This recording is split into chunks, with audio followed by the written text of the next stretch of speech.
Bonjour, bienvenue pour cette nouvelle rubrique de Senso Expresso qui vise à vous donner un éclairage sur les marchés.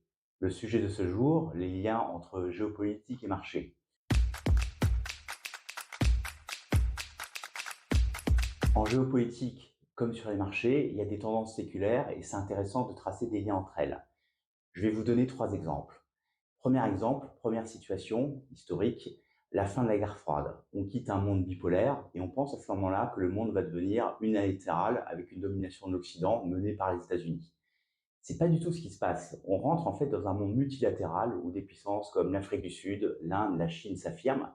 Elles s'affirment économiquement, elles émergent économiquement et de leur puissance économique, elles tirent une puissance politique, mais elles utilisent l'arme politique au service de leur économie.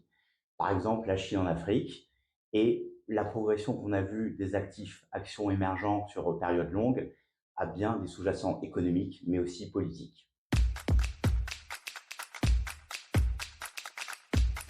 Deuxième exemple, les États-Unis. À l'intérieur de l'Occident, le poids des États-Unis a cessé de croître. Il suffit de regarder la composition du MSCI Monde ou la surperformance d'actions américaines versus actions européennes. Le sous-jacent est bien sûr économique. On a connu dans les 20 dernières années 2 ruptures technologiques, celle d'Internet et celle de l'intelligence artificielle.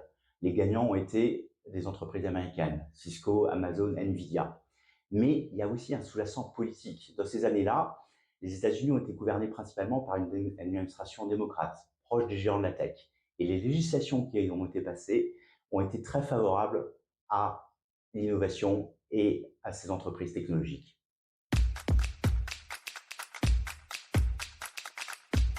Troisième exemple, l'Europe qui apparaît aujourd'hui affaiblie pour certains intervenants de marché. Le sujet, bien sûr, est économique. Elle est dominée numériquement par les États-Unis et elle fait face à la pression économique de la Chine ou de l'Asie sur les biens courants.